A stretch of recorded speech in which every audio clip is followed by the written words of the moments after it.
Hola,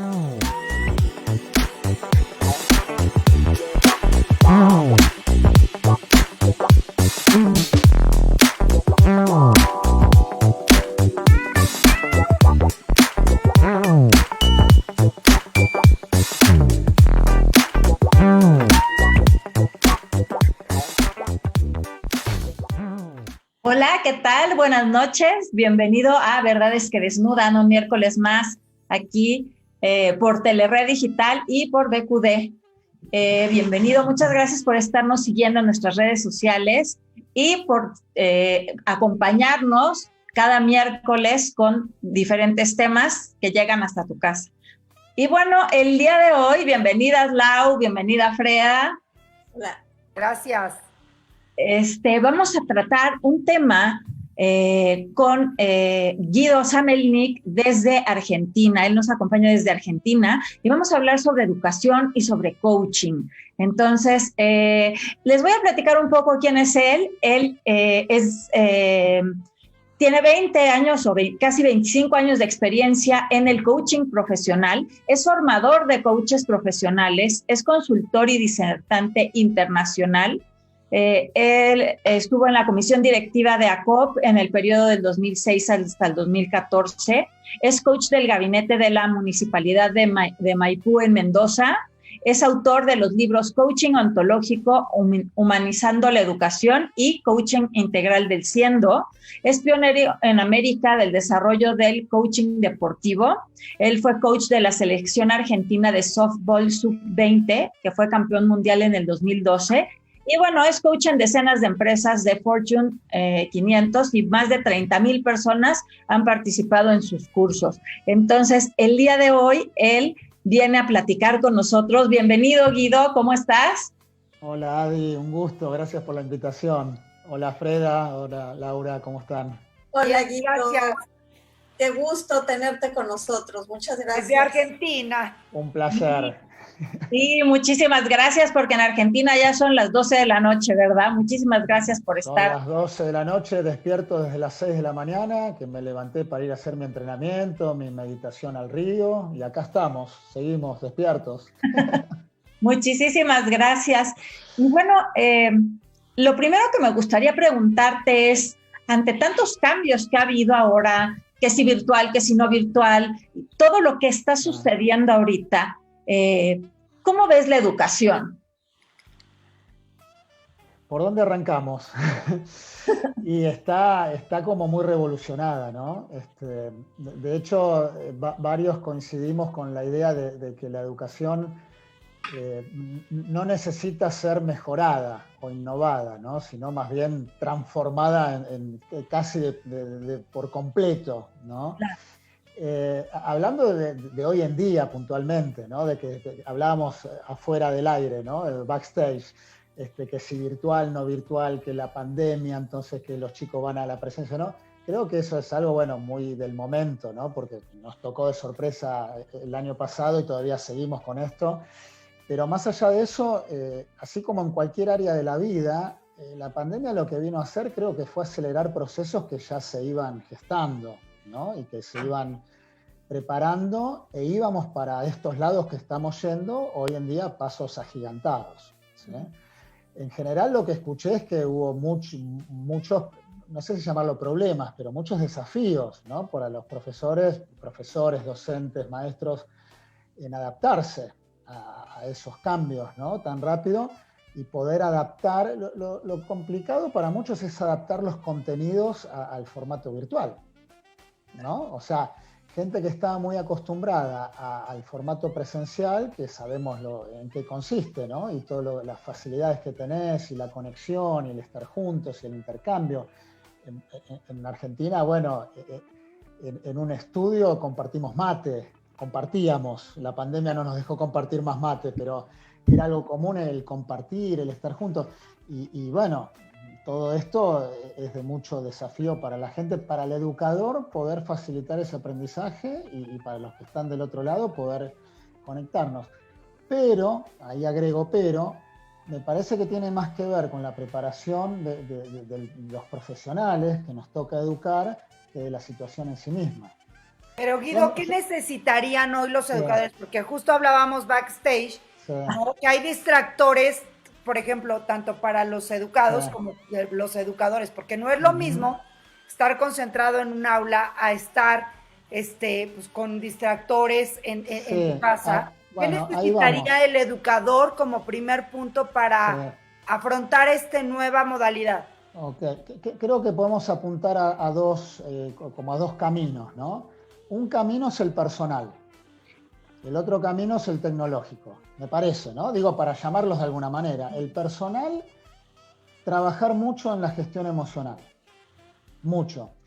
Cuando entró la cuarentena, yo creo que hacía 3 vivos por semana, ¿no? Empezó mucho los vivos por Instagram, por Facebook, La mayoría de esos vivos, que prácticamente fueron 3 por semana a lo largo de toda la cuarentena, la gran mayoría trabajábamos gestión emocional, por cómo está la gente, ¿no? Entonces, el tema de la contención, el tema de sentirse parte, el tema de sentirnos cerca, aunque la distancia.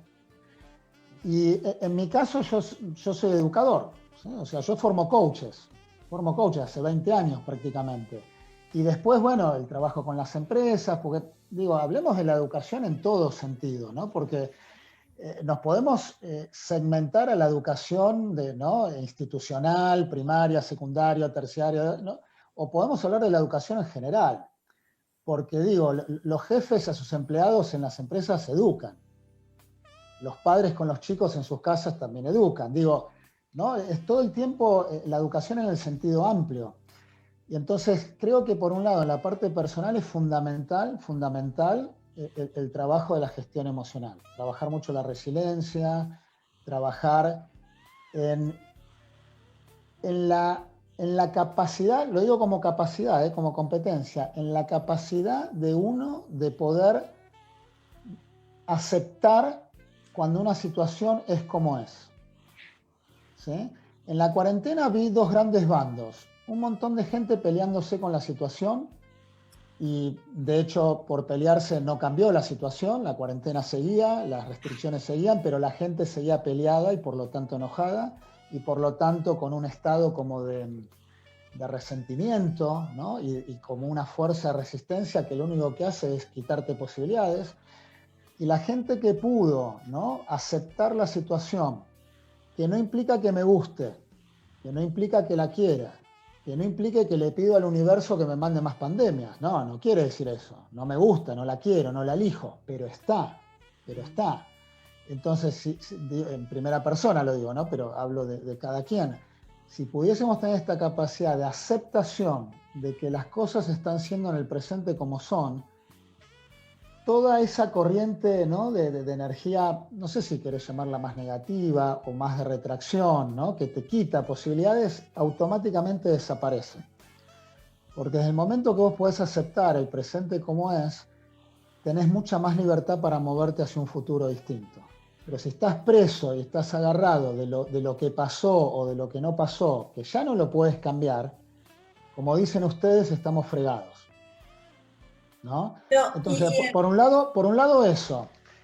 Por el otro lado, creo que hay una gran corriente a nivel mundial, y bueno, Adi de hecho trabaja en eso, y me consta, que tiene que ver con toda esta sutileza, llamémosla, del trabajo de las energías, de la espiritualidad, de encontrarnos en la posibilidad de vivir en el presente, ¿no? Sin la cabeza dando vuelta todo el tiempo en el pasado, por cosas que ya pasaron y no podemos cambiar, que igual nos preocupan, por cosas que van a ocurrir en el futuro, pero todavía no ocurren y a veces nos ponen ansiosos, y eso a la gente le cuesta un montón. Ahora, creo que esos aspectos que se empiezan a escuchar cada vez más, y hay mucha gente, bueno, en el caso de Adi, en el caso mío, trabajamos eso hace un montón de tiempo, cuando era muy raro trabajar en eso, hoy en día es más común. La otra vez, por ejemplo, entro a la escuela de mi hija, una escuela donde trabajan mucho la creatividad, trabajan mucho la parte emocional. De repente abrieron la puerta y yo justo estaba ahí como adelante, en la fila de padres, y veo que los chicos están como recostados en la mesa, ¿no? Y con la luz medio apagada. Entonces le digo a la maestra, ¿qué estaban haciendo? me gustó lo que vi, me gustó. Y me dice, lo que pasa es que vuelven del recreo muy excitados, muy para arriba, ¿no? Demasiado enérgicos, mucho. Y después cuesta bajar 2 cambios para poner la atención, la concentración y demás. Entonces ella me cuenta que hacían una pequeña visualización, como una respiración, apagaban la luz, entonces bajaban las revoluciones, se concentraban, y me encantó, ¿no? Porque en la mayoría de las empresas eso no se hace, y en la mayoría de los colegios tampoco se hace, ¿no? Pero entonces empezar a incorporar este tipo de prácticas, no desde la teoría, no desde la teoría, de prácticas, alguna práctica de yoga, alguna práctica de mindfulness, alguna práctica de meditación, en ámbitos de educación, es espectacular. Yo en mi caso de educación para el adulto, ¿no? Formando coaches, yo te puedo transmitir de la experiencia, es increíble, increíble cómo en la distancia en la que estamos, pero a través de una cámara, hacemos determinados ejercicios donde la gente se siente sumamente conectada, ¿sí? Y algunos llegan a manifestar, me siento más conectada, más conectado ahora entre nosotros haciendo esto que con la persona que convivo en mi casa. Lo han llegado a decir, ¿no? O a veces en un grupo social donde estamos presencialmente, físicamente juntos, pero no me siento junto con esa gente, no me siento conectado. Entonces creo que a nivel de educadores, a todo nivel, de educación formal, ¿no? Primaria, secundaria, tercera, en educación no formal como la nuestra, formando coaches, o tantas otras disciplinas que hacen al estudio del ser. A tu pregunta, Laura, esto de las competencias, ¿no? Del educador, creo que la gestión emocional de uno mismo, pero también la facilitación de los otros, de a quien uno está acompañando en la educación, ¿sí? O en el crecimiento o en la evolución. Me parece fundamental hoy en día que el educador tenga la capacidad de facilitar, desarrollar, expandir y trabajar en todo lo que tenga que ver con equipos. O sea, no sé cómo está en México, en Argentina cada vez más, bueno, el empleo está más difícil, cada vez más hay despidos. Bueno, hoy en día hay una inhibición porque hay una doble indemnización si despedís para cuidar, bueno, es un tema muy puntual, pero en general están cerrando locales, están cerrando empresas, hay mucho empleo, no lo pueden sostener y cada vez va a ser más. Y lo que sí veo en contrapartida es que cada vez más gente está emprendiendo. En la Argentina hay mucha cultura, por ejemplo, del emprendimiento, el emprendedurismo, ¿no? El emprendedor. Que muchos empiezan siendo uno o una, ¿no? El emprendimiento, y después, bueno, algunos crecen más o menos en cantidad de gente y empresa. Y toda la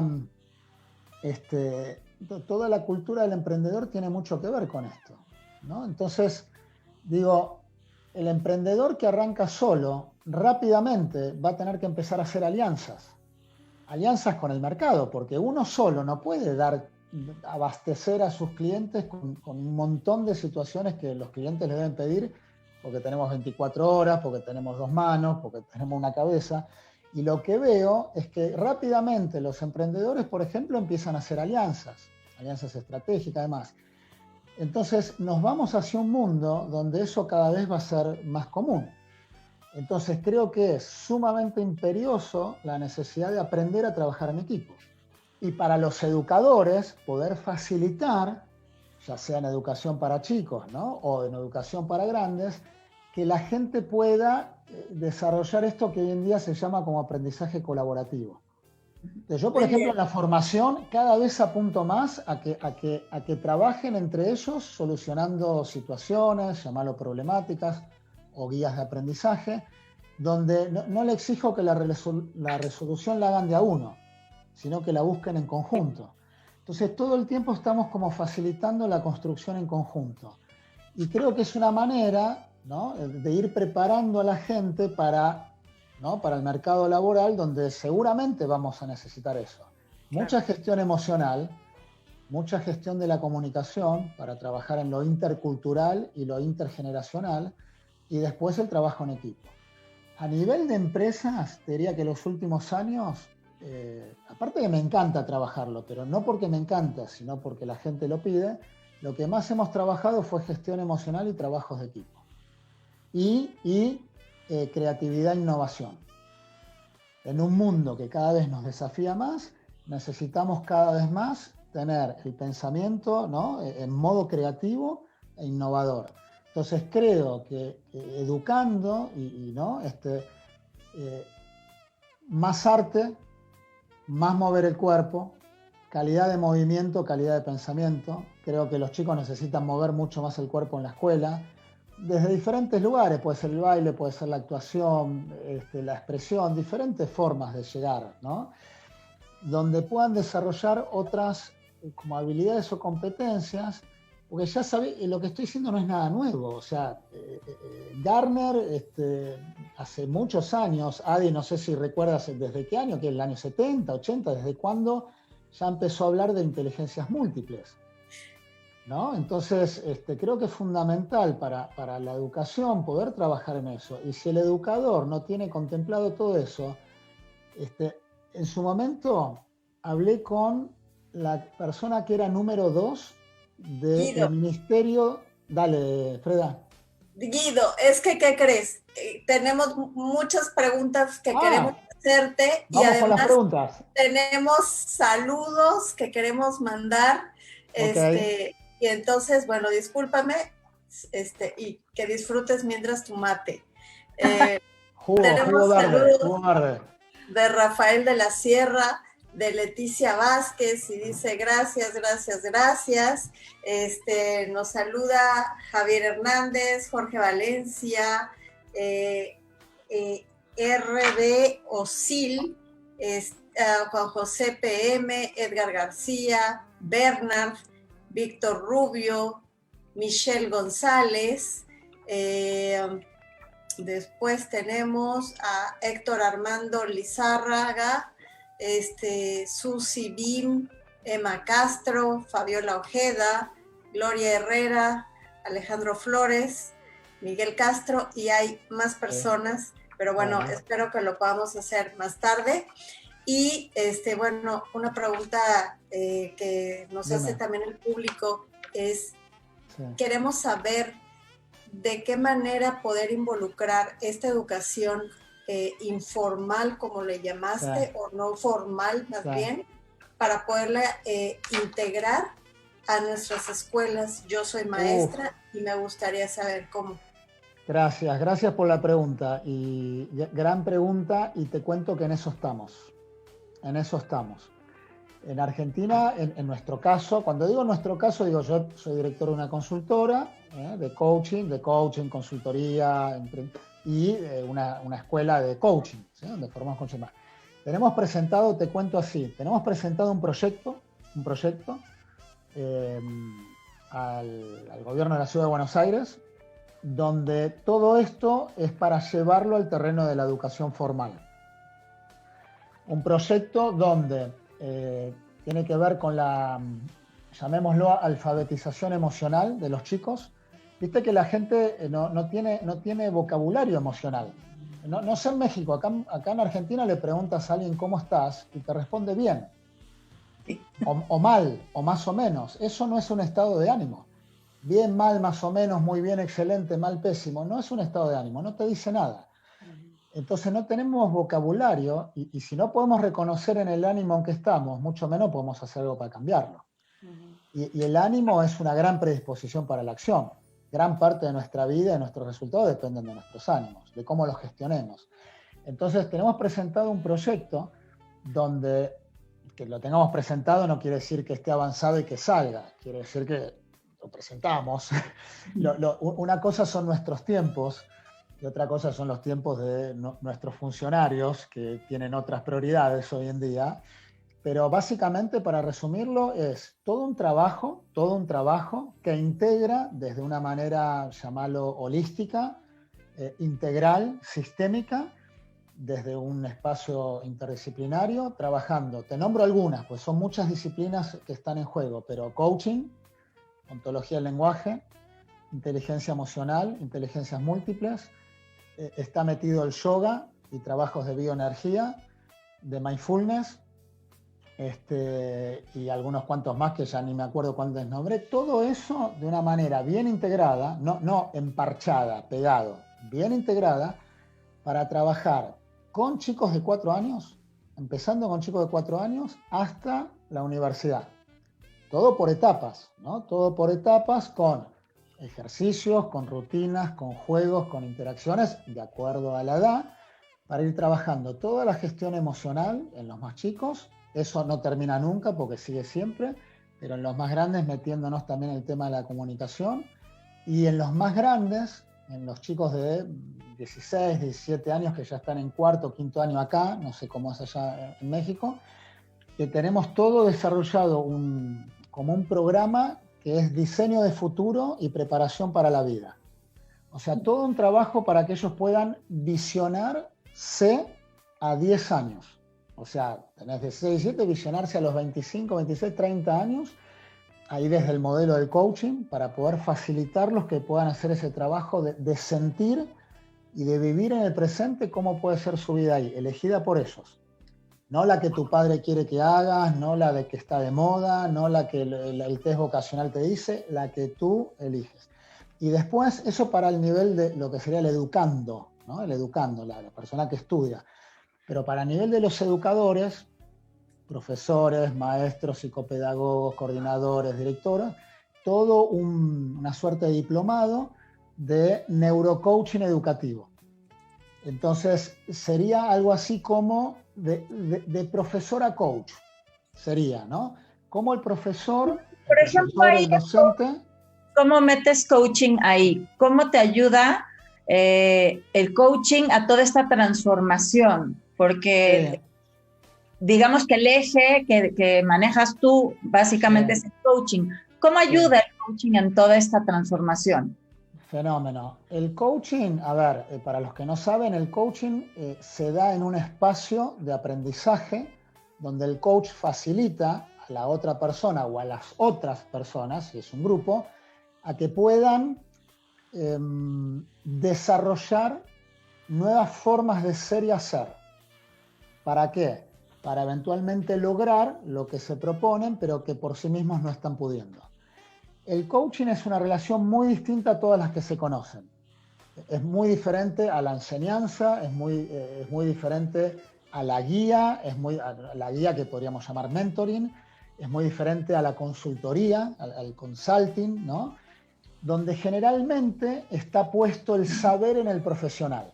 El profesional es el que sabe, entonces le da el consejo al otro, hace mentoring. El profesional es el que sabe, entonces instruye al que no sabe, enseñanza, ¿no? El profesional es el que sabe y le dice al otro lo que tiene que hacer, una consultoría. En el coaching, nosotros no le decimos al otro lo que tiene que hacer, nunca. No partimos de la base de que bajamos línea, bajamos indicación, bajamos instrucción y mucho menos recetas, como si nosotros decimos acá la posta, ¿no? Como la verdad. Entonces, nosotros trabajamos mucho desde lo que se llama la facilitación, en la toma de conciencia de la otra persona, mucho a través de la pregunta, ¿no? El coach es un gran preguntón, es un gran escuchador y es un gran preguntón. En la pregunta, esto dicen que lo decía Sócrates, para ser prolijo, porque yo no hablé con Sócrates, pero me dijeron que él lo que hacía era, en vez de decirle a sus discípulos, a sus aprendices, qué es lo que tenían que hacer, él lo que hacía era hacerles preguntas. A veces esas preguntas eran un poco incómodas, porque una pregunta te mueve la estantería, te hace pensar. Pero lo que él decía era que con esa pregunta, la persona, quien recibe la pregunta, entra en una dinámica reflexiva, ¿no? Al querer contestar esa pregunta. Entonces, cuando vos entras en esa dinámica reflexiva, es como que te apropiás del tema en cuestión. Entonces ya, digamos, todo el poder está en la persona, no está en el coach, está en la persona. Entonces, hoy en día, a la pregunta de Adi, me parece que hoy en día, en un mundo donde todo es mi creencia, todo lo que necesitamos está a un dedo de distancia. Entrando a un lugar que se llama Google. Está todo. Y gratuito. Tienes que pagar el servicio de internet nomás para tener wifi. A veces lo tienes gratis. O sea, gratis. Tienes toda la información del mundo. Entonces creo que ese paradigma de educación donde el maestro, ¿no?, le enseñaba al alumno un montón de temas, de conceptos, de información, eso está recontra caduco hace no sé cuántos años, pero sin embargo siguen educando de esa manera. Entonces, si los chicos pueden tener esa información en internet en tiempo real y gratuito, creo que el educador se convierte en un gran facilitador, o se podría convertir en un gran facilitador. Una persona que puede facilitar que en todo caso el alumno, el aprendiz o estudiante o como quiera llamarlo, pueda manejar esa información que él o ella ya dispone, pero de una manera, pongámosla, inteligente o sabia, para que le sirva para la vida. Pero a ver, Guido, por ejemplo, tú acabas de decir, hace rato dijiste que habían desde niños de 4 años hasta universitarios. Tú a un niño de 4 años, ¿cómo le impacta eso? Porque su nivel de conciencia no es el mismo que una persona que ya está en universidad. ¿Cómo le va a impactar a un niño, no? Jugando. ¿Pero el coaching jugando?